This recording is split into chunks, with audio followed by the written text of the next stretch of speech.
Okay, so I'm just gonna be honest. I'm a research nerd. Actually, I'm just a nerd. Like, I mean, I'm a nerd. Like, build my own computers back in 2000 kind of nerd. Like, you know, um, yeah. I'm just a nerd. I'm not even gonna explain it.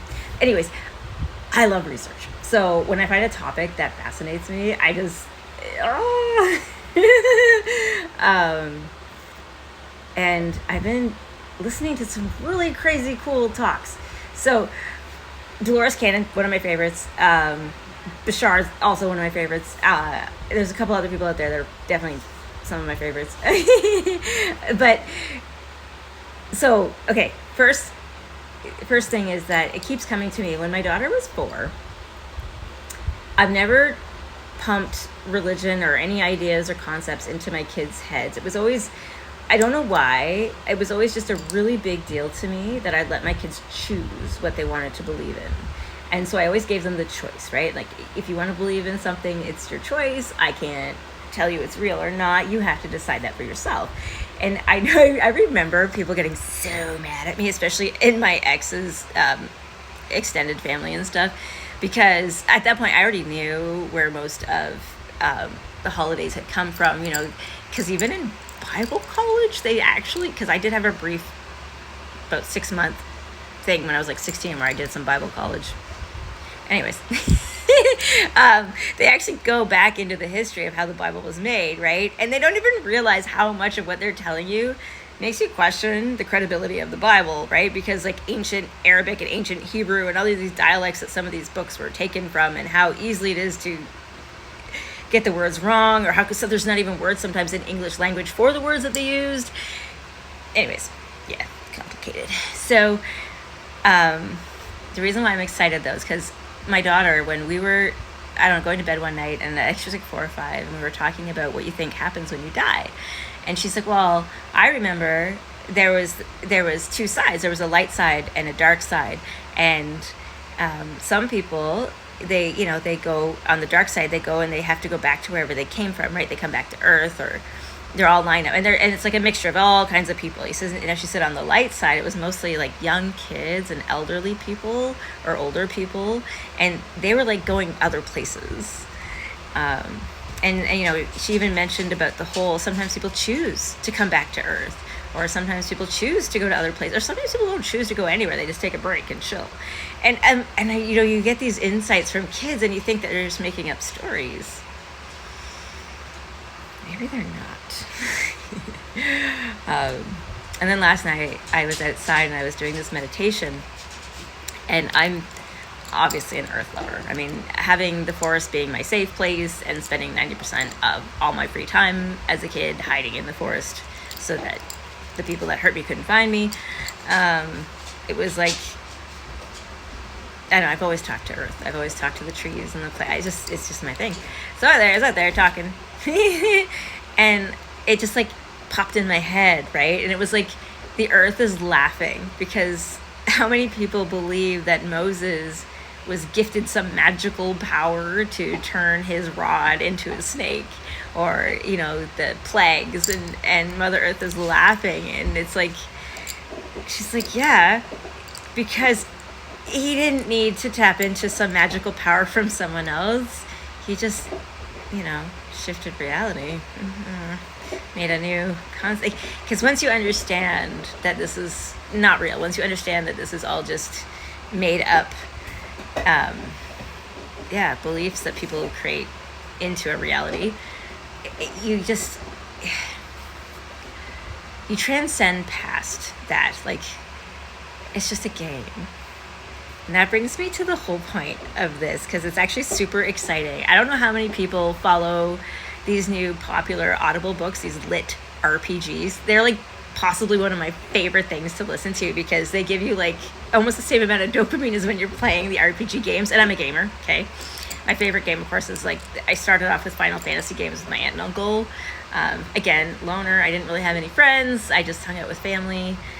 So yeah, I hung out with my aunt and uncle, whose kids had all grown up and started their own families, so they let me hang out with them all the time. And we always played Final Fantasy. I started on the PS1, by the way. Even though I think my very first game was Frogger on the Atari. And now look what I'm doing, VR stuff. Anyways, doesn't matter. So, but these new lit RPGs, and I don't know if you've ever played any RPG games, like role-playing games, like fantasy games and stuff like that, but like the leveling up and the, you know, having to overcome a certain trial in order to level up and go to the next stage. But these lit RPGs, the way they describe the leveling up, the way they describe the cleansing, and how you can literally essentially ascend to God status. I have an idea. Just a theory, but it's a good one.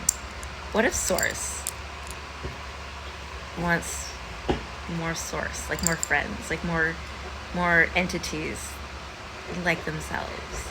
So I wrote a book, okay? And here's the other thing. So when I write stories, the stories play in my head like a movie. So like I see it as I'm writing it, and the characters kind of write themselves. And, you know, I don't have really a control over what happens in my stories. I just write them. And so my sci-fi story that I began to write, it's just interesting because I can see where the main character is going to go next. And it's such an interesting thing. But what I would like to say is my main character, how it came about, and this part was hard for me to write. This actually took me months to kind of work through. But in my mind, I saw her being born on a ship between two universes. So like one universe was dying, like this black hole sort of thing. But as the black hole imploded, it created all of these pockets of space that became new universes. And because she was born in the in-between, she had access to all these other energies from all these other places, not just her own. And so she, in my story, that she can harness energy. Go figure. This is before I knew anything about vibration and energy, by the way. Go figure. and because dark matter or dark energy is basically just energy that humans haven't defined or decided what it is yet, right? They don't know, so they're not giving it a name. They call it dark because it's unknown. But in my story, she has access to all of that, and it's extremely powerful. And oh my God, I cannot tell you how excited I am for the next book. I know where it's going.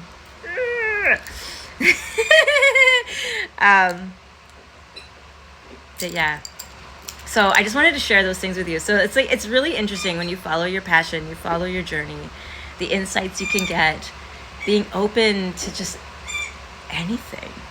You know, I was talking to I've made friends with a couple of young people around me here that are lacking in support. And I was driving them around, and I dropped them off at home or at their apartment, and the girl and her boyfriend were talking, and we're talking about, you know, spirituality and magic and stuff like that. And it was really fun for me because they still had these limited beliefs, like, well, you can only have magic power for earth or for water or for wind, and you can't have them all, and blah, blah, blah. And I'm like, oh my goodness, dude, you can do it all.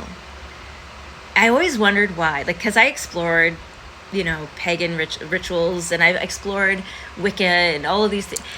And even though they're kind of fun for me, and some of them I do, like fire, I like water, I like the elements I really like, but